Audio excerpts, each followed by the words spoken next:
Timnas Garuda akan menghadapi ujian pertama di Piala AFF 2024 menghadapi Myanmar. Meski punya catatan apik saat kontra Myanmar, tetapi kali ini pelatih Shin Tae-yong menurunkan skuad muda. Shin optimistis, anak asuhnya akan mengalahkan Myanmar meski yang dihadapi adalah tim senior. 미얀마 팀은 일단 승인 대표팀 나오니까 아무래도 우리보다 더 좋은 팀이지 않을까 조심스럽게 생각하고 있고 그렇지만 우리가 조직이나 모든 것을 잘 만들어서 나가면 승산은 분명히 있을 것이다 생각합니다. Hasil positif di laga perdana tentu akan mempermudah langkah timnas di babak grup. Untuk itu, manajer timnas Sumarji menekankan kepada pemain untuk bermain kolektif agar meraih hasil bagus.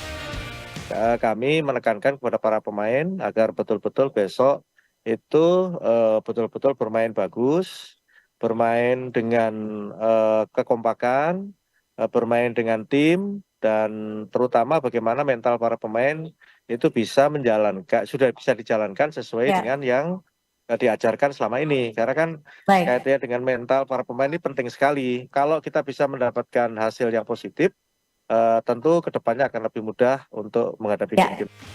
Pelatih Shin Tae-yong memboyong 24 pemain untuk berlaga di ajang Piala AFF. 3 penjaga gawang, 9 pemain bertahan, 6 pemain tengah, dan 6 penyerang.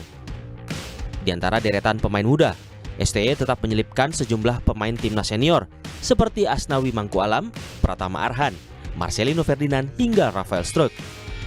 Menurut pengamat sepak bola Gita Suwondo melihat skuad yang ada, formasi 3-4-3 masih ideal untuk tetap dipakai Shin Tae-yong.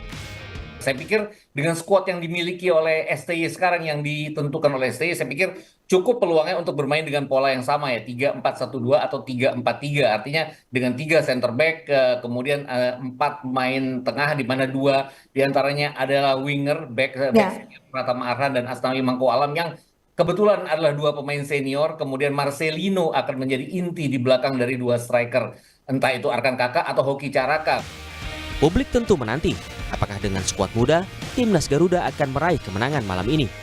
Atau bahkan merengkuh trofi ASEAN yang telah lama diidam-idamkan.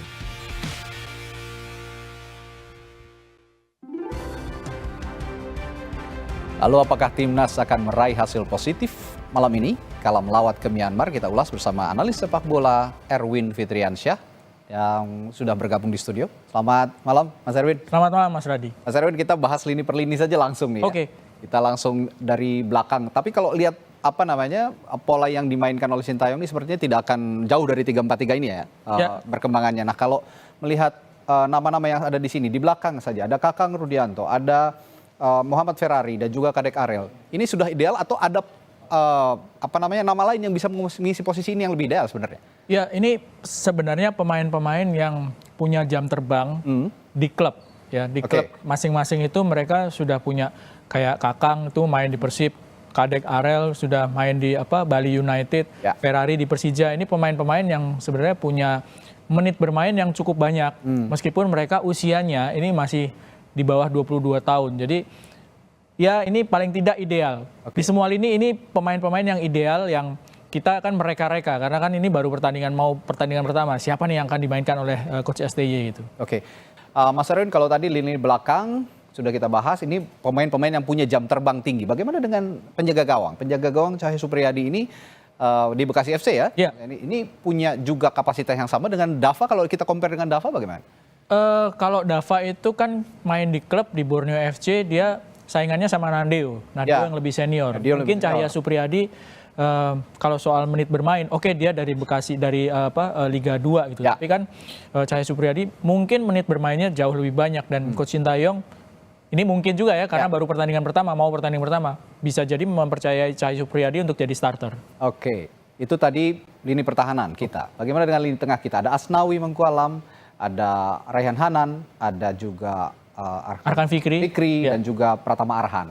4 ini apakah ideal? Apakah ada formasi lain atau ada pemain-pemain yang lebih fit untuk mengisi posisi ini? Di tengah pemain muda yang U22 mendominasi, kehadiran Asnawi sama Pratama ini sangat terasa karena mereka punya pengalaman yang lebih banyak, jauh lebih banyak di level tim senior. Jadi Di kiri dan kanan ini sepertinya memang ini sudah hampir pasti ya kalau mereka nggak cedera.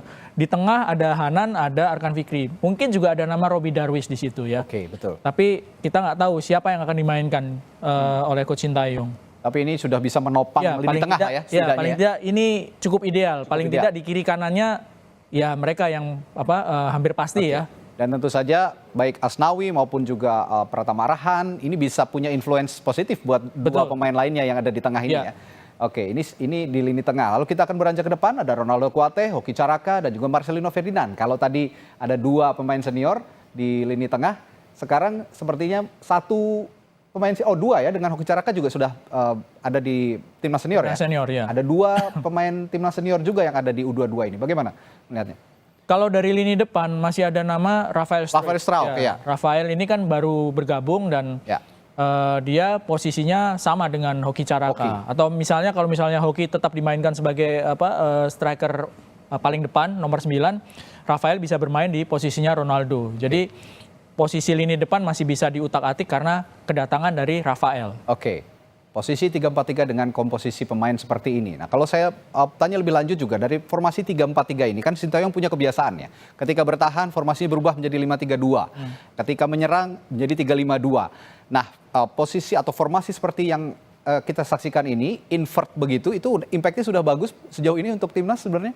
Kalau untuk menghadapi lawan-lawan, ini kan kita bicara referensinya kan ke kualifikasi Piala Dunia. Ya, betul. Yang secara matematis, secara tradisi biasanya kita berada di bawah Arab Saudi, di bawah Jepang, di bawah Australia. Ya. Untuk formasi yang jadi 5 pemain belakang, kalau di formasi 3-4-3, jadi 5 itu karena Asnawi sama Pratamanya turun ke bawah. Turun ke bawah. Jadi 5-4-1. Marcelino sama Ronaldonya turun. Ya. Jadi satunya tinggal Hoki Caraka kalau di formasi seperti ini ya. Untuk menghadapi lawan seperti Jepang itu memang sangat mungkin terjadi ya untuk memperkuat lini pertahanan menjadi 5. Tapi kalau untuk menghadapi lawan seperti Myanmar akan tetap itu, seperti ini. Ya, kok agak-agak mubazir ya kalau misalnya ya. Karena formasi 5-4-1 itu membutuhkan kecepatan ketika counter menyerang. Jadi harus cepat menyerang. Tapi kalau misalnya lawannya bisa dibilang so-so seperti Myanmar. Di grup ini mungkin lawan yang paling berat Vietnam.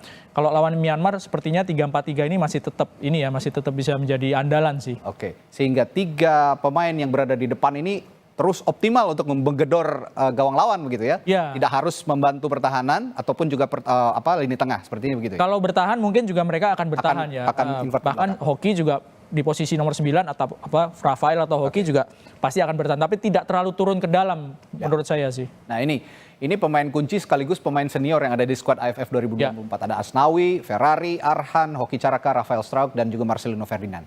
Ini diharapkan tadi kita bahas bisa memberikan influence positif untuk pemain-pemain muda kita, karena misinya federasi regenerasi nih sebenarnya ya. Betul. Di Piala AFF ini akan terwujudkah regenerasi itu dengan 5 pemain senior yang ada di Piala AFF sekarang? Ya, kalau secara umur sebetulnya Marcelino, Hoki, Ferrari itu menurut saya belum masuk senior karena mereka masih 20 sebenarnya. Marcelino ini masih 20 tahun. Tapi mereka punya pengalaman untuk bermain bersama tim senior gitu ya. Marcelino yang paling banyak pengalamannya. Ini kalau untuk regenerasi saya pikir mereka punya peran yang cukup penting. Karena misi dari Coach Sintayong, kita bicara Sintayong, ini pemain-pemain di AFF ini diproyeksikan bisa bermain di SEA Games. SEA Games tahun depan sama kualifikasi Piala Asia U23 ya. Ketika kita tampil di Piala Asia U23 kan masuk ke semifinal yang mengalahkan Korea Selatan tapi akhirnya kalah dari Uzbekistan. Jadi memang ini formasi ataupun pemain-pemain yang bisa jadi punya pengalaman yang dibutuhkan ya. Dan sekaligus mereka bisa mengambil kesempatan ketika kalau misalnya dimainkan, karena Hoki Caraka, Ferrari main di timnas senior itu kan menitnya sangat sedikit ya, kalah sama pemain-pemain yang abroad. Jadi ini kalau mereka dimainkan, mereka ada di tim ini, mudah-mudahan dimainkan dan bisa maksimal. Tapi saya sebelum lebih lanjut ke pertanyaan lain, saya tertarik dengan posisi Marcelino Ferdinand nih sebenarnya. Dia dalam beberapa game terakhir diberikan keleluasaan, kebebasan untuk dalam tanda kutip mengacak-ngacak area-area pertahanan maupun juga lini tengah lawan. Ketika di AFF, apakah Marcelino Ferdinand akan diberikan peran serupa oleh Sintayong? Tergantung lawannya. Kalau di Myanmar ini berarti bisakah dia leluasa begitu? Kelihatan Marcelino Ferdinand ini waktu lawan Arab ya kelihatan sekali dia perannya free roll ya di belakang penyerang. Tapi dia Marcelino kan bisa bermain di posisi sayap kiri, sayap Betul. kanan, di belakang penyerang, dimainkan di gelandang tengah juga bisa. sangat Versatile versatile. sekali gitu. Ya, sangat Tapi versatile. kelihatan sekali kalau misalnya menghadapi Arab kemarin dia free roll dan menghadapi Myanmar tergantung nih dimainin di posisi mana gitu. Kalau misalnya mainnya di belakangnya Hoki Caraka ataupun pemain nomor 9 kita bilang Rafael lah misalnya. Ya. Ini bisa seperti ketika menghadapi Arab ketika dia tampil tajam ya, bisa kemana ke kiri kanan ataupun turun sampai ke lini tengah. Peran dari Marcelino sangat penting sih menurut saya. Nah, mostly analis dari sepak bola memprediksi Rafa Strauk ini belum bisa atau belum akan diturunkan melawan Myanmar. Nah, kira-kira Rafa akan bisa juga diturunkan di Myanmar, melawan Myanmar di babak kedua ataupun di paruh waktu yang lain, atau justru di pertandingan berikutnya melawan Vietnam? Kalau melihat biasanya kalau pemain baru datang gitu, idealnya nggak dimainkan dari menit-menit awal ya. Atau mungkin 15 menit akhir. Betul. Kalau misalnya Indonesia butuh gol atau misalnya Indonesia sudah berada dalam posisi yang aman. Untuk conditioning bagaimana Rafa bisa beradaptasi dengan tim ini. Oke. Terakhir untuk membungkus pembahasan kita malam hari ini, dari 1, 2, 3, 4, 5, 6 pemain senior yang ada di skuad AFF, realistisnya kita bisa melaju sampai babak mana nih? Sampai ke babak minimal semifinal. Semifinal minimal. Semifinal. Tapi tentu saja kita berharap di final dan bisa juara Bisa dong. juara. Karena ini jadi ajang pertama kalinya Indonesia bisa merebut Piala AFF yang juga sudah lama-lama dinantikan karena sudah berapa kali 6 kali runner up tapi belum pernah juara. Ya. Ya, kita mudah-mudahan mendoakan yang paling terbaik untuk timnas kita. Terima kasih Mas Erwin Fitriansyah. Sama-sama. Analisisnya di Sapa Indonesia Malam. Sehat selalu, sampai jumpa lagi Mas.